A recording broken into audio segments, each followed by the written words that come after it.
Hi, I'm really new at this. Sorry. I tried to do a live video, but it was messing up. And when I was done with it, I went to listen to it and it was not all there. So I ended up deleting it. I think, I hope, I don't know. Anyways, I wanted to get on here today. I'm very new at this, like I said. So I'm gonna try to do this 3 times a week if I can. I also started a podcast, which is actually much easier for me because I don't have to have the video and everything. I can just talk. And but I did start that, and I started that today. Um, so the last video I talked to you guys about my story and what had happened to me, and today I wanted to read a few of my poems, and that kind of go to that that previous video. I should have read them last time, but I didn't. So I'll read a few today. And then I wanted to talk about behaviors. I think that's really important that people realize that some of their behaviors, even healthy or even unhealthy, are actually common behaviors. And so that's where I'm gonna go with that today, I think. And that's where I went with the last video, but I it was live and it just didn't work out for me the way I was hoping it would. So, anyway, I'm gonna try it just this way, and maybe one of these days I can figure out how to do the live thing and it actually work, and maybe I'll be able to, but we'll just do it this way for now since I'm figuring this part out. So the first poem that I'll read to you guys is the first poem that I ever wrote, and it's called Guilt. And I'll read it out of my book. My book is Simply Me by Aspen Dawn. I'll read it out of my book because I know them, but so I just mess up sometimes. It's just easier. Um, so guilt. I was 12 and hurt one way. He touched me places I cannot say. He made me feel dirty, kind of like a slut. He paid me $5 and he told me to keep my mouth shut. But I went home and told Mom and Dad. All they did was just get mad. They didn't do anything to this monstrous man, so now he's going to hurt some little girl again. So I titled that poem Guilt because I felt guilty, even though I did do what I was supposed to do at being a child at the age of 12. I did go home and I told my parents about it, but nothing was done about it. So, knowing that he had daughters, knowing what he did to me, it really just made me feel guilty. Like I knew something was bad was going to happen to somebody else, and I didn't have the voice to be heard to try to stop it. So that's why I felt guilty, and that's why I titled that poem Guilty. And the other thing that I talked about in the last video was writing and what writing means to me. And I am a huge advocate for writing. It truly did save my life. Um, if you don't have to be able to write poetry, or you don't even have to make sense when you write, just write it. Whatever you write, and get it out of your head and get it out of your heart on a piece of paper. Keep a journal, throw it away, burn it, just write it. And it's just a very good outlook. Outlook. Is It's a very good way to get the trauma out. So the next poem I'll write is or not write, read, is Paper and Pen, My Best Friend. Listen to my story. I am begging you. It's building up inside, making me want to scream and cry. Listen to my story. I need to let it out. It seems the people all around me are turning their backs on me, crying and screaming. I need your help, pretty please. I am begging you to listen to me. Yet no one cared what I had to say, leaving me alone and broken on that miserable day. And then something happened that turned my life around. I found a paper and pen and I wrote my feelings down. I learned to trust my paper and pen with every emotion I had. My paper and pen, my best friend that saved my life that day. So, trauma affects people in so many different ways, and probably the worst way for me is sleep. I have nightmares, and I used to fight sleep like crazy, and I still catch myself fighting sleep. Um, I just, you can't control the nightmares, and they're scary. And um, I used to write about nightmares all the time, and I'm sure you'll hear some of those poems about the nightmares that I've had. Um, so I got um, a little paper here to kind of help me stay on track of what I was going to talk about, but it may not help. So sorry about that. Um, so when you go through trauma, your body experiences so many different things and it reacts differently. So stress is a big one, and stress actually can cause so many things. Sorry, ouch. So many things in your life, and a lot of pain. Sorry, I'm getting attacked by my cat that does not like me. Her name is Daisy, and she likes my husband. Anyway, um, hopefully she doesn't bite me again. So stress can cause so many things, and it causes tension in your body, and your shoulders hurt, your back hurts, your head hurts, just your neck hurts. Just stress is a real big one. Another thing that it can actually cause is like irritable bowel syndrome. It can mess with your gut and your tummy, and cause you miserable things like that too, and headaches. So that's those are like health things that can actually be caused by trauma, and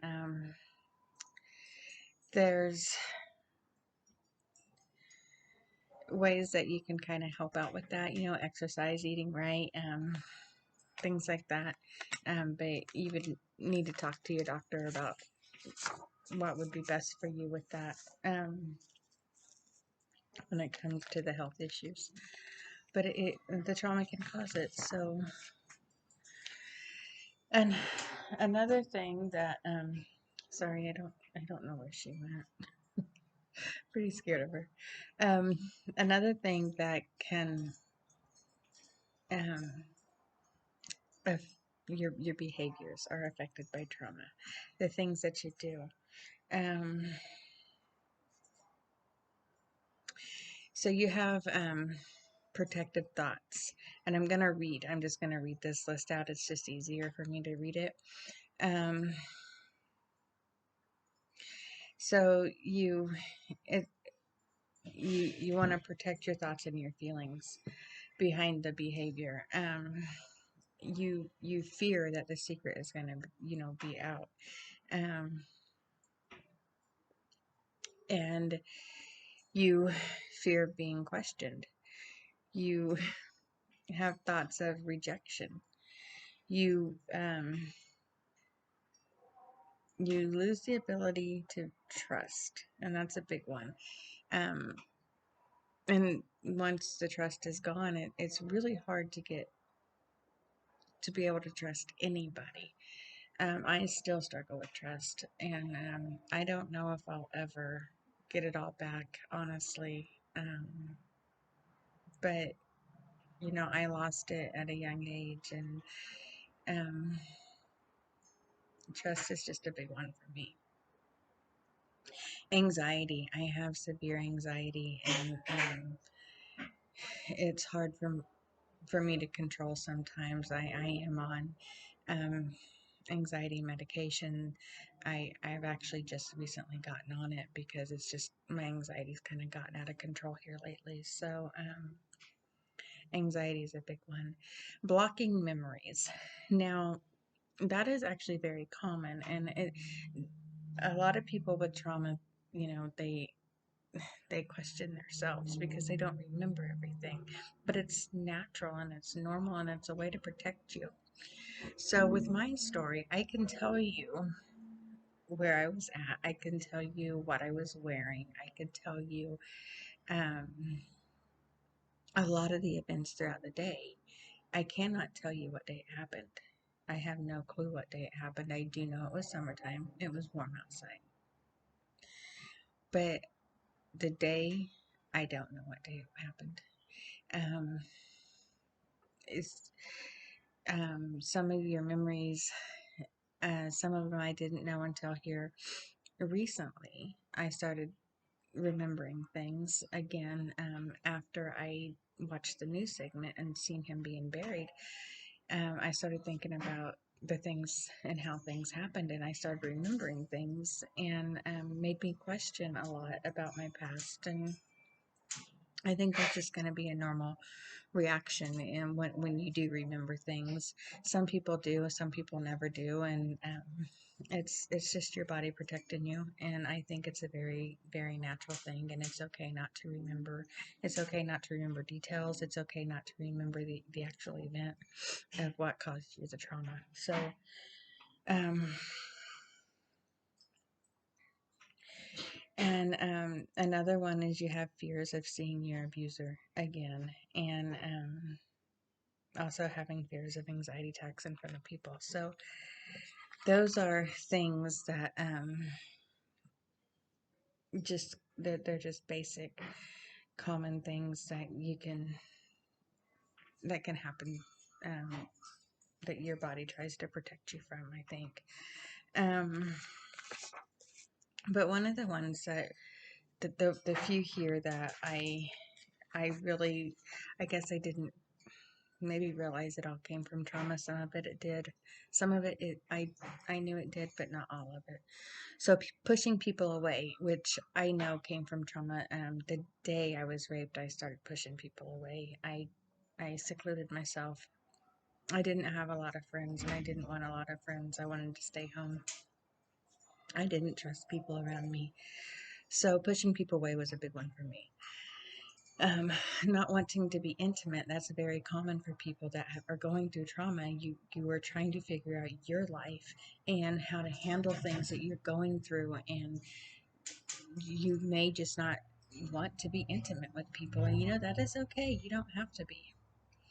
Another one, though, is hypersexuality. And this is one that I actually had. I went through a little stage of being having hypersexuality, but I didn't know it was from trauma. Um, I did tell myself they're gonna take it if I don't get it. No, give it to them. So it was the way I could control the situation. And it was very unhealthy, and it did. Thank God it didn't last very long. But I do remember thinking that, well, they're gonna take it, so why not just give it to them?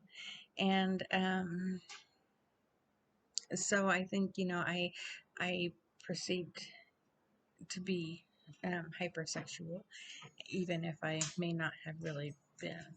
So, but it's a way for you to control your body, and so it's maybe not the healthiest choice, but it's a common choice, and it's okay. I mean, it's not doesn't make you a bad person. Um, being vigilant, being on edge. Um, you you're constantly watching, and a lot of people with trauma do that. um, I do it. I really pay attention in stores if I'm in the store, which I don't like going to stores, honestly. I stay to myself. I try not to go to stores. I don't like groups of people. And my anxiety kicks in, and I just don't like it, and I don't know how to overcome it, but I just learn to accept it, I guess. And maybe one of these days I'll know how to overcome it. And if you have any tips on that for me, you can send them my way, because I am more than okay staying at home and not going out and doing anything versus going out and doing stuff and being around other people. Um, the other one is that a lot of people choose is drug and alcohol and smoking. I was a smoker. I never got into drinking or in any other drugs, but I did smoke. Um, and I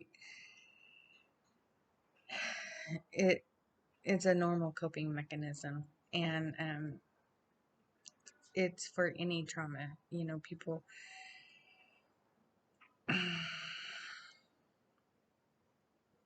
It's a way for people to. I've heard people say it makes them feel numb, um, and I get that. I have no judgment by no means to anyone that has chooses those routes. Once you realize though that it may not be a healthy avenue for you, I want to encourage you to try to get the help that you need to stop doing that kind of stuff. I quit smoking 2 years ago, and I'm I can be honest. I do want to smoke. It's still there, but it I felt like it calmed me. If I was anxious, I grabbed a cigarette because it calmed me, and that's how I felt. And so I can understand other choices too. So, but once if you realize that it's under, it's a little out of control, and you need help, go out and get it. There's so many resources available, um, that can probably help you get to where you need to be, to where you're a little bit more healthier for yourself. Um, so those are some of the it's very few of the reactions that happen. It Trauma just affects people in so many different ways, and one of my biggest triggers is alcohol. Beer, actually, just not all alcohol, just the smell of beer. If I smell beer, I'm going to be having a nightmare that night. And beer is actually a hard one to protect yourself from. If you can protect yourself and you know what your triggers are, try to do it. Try to stay away from those triggers. But sometimes you just can't protect yourself from them. And they change even throughout your life, or at least mine have. Mine have changed. Now, alcohol has never changed. It's always been probably the main trigger I have, the worst one for me. Um, but for years, seeing vehicles like the one that I was in didn't affect me. But a few months ago, when I seen a vehicle, and it reminded me of um, the vehicle that I was hurt in that day. Um, I got nauseous, and I had, and it was on the internet. I seen it on the internet, and I literally got nauseous, and I had to shut it down. And I went and I talked to my husband about it. So your triggers actually can change as you get older. Remembering things later in life, that's very common, and it's okay that you don't remember everything the day it happened, or even a year after it happened, or 20 years after it happened. You may never remember it all. And just know that's a normal reaction. It is very normal. So, I really don't know what I expect to get out of this support group except to try to help somebody. And I don't even know if I should call it a support group. I'm just trying to get knowledge out there and help someone. Maybe it'll reach that one person that feels like they have nobody and they don't know where to turn to. And they heard me say I wrote, and they pick up a pen and paper and they write. And maybe it's just as simple as that. Maybe I'll never know if I help that one person or not. But I'm sure going to give it a whirl and give this a good try. Um, I don't want it just to be basically about sexual assault, though. There's so much other trauma out there that needs to be talked about, and people need help with, and just to vent about, and to get it off their chest. Um, and just everyday stresses. So, let's do that if we can. Get with me and talk about it, and your struggles, and we will see if we can help each other. One of the things that I struggle with today is I have a son who's an alcoholic, and I don't know how to handle it. As you know, beer is my trigger, and that's his drink choice. And I struggle with that. I love my son, and I want to be there for him, and I want to be able to help him, but I have to find the balance between that and my trigger, and as a mom, just seeing my son like that is heartbreaking in itself. So, um, if anyone has advice on that for me, please give it to me. I would love to know what else I can do. I've tried, he's 25, and I've tried to ban the alcohol from him, from me or from my home, and it just doesn't do any good. Um, I want to see him and I want to make sure he's okay, but I don't want that around me, and I don't want to put my foot down and tell him he has to stay away, but I'm getting to where I don't know what else to do with it. So, just if you have any advice on that for me, then, gladly send it my way, or just, say a prayer for me, and it'll come to me of what's best and what may need to happen. And maybe he'll get the help that he needs, and he can put the alcohol down a while or forever. So those are things that um, have affected me here recently, is his drinking.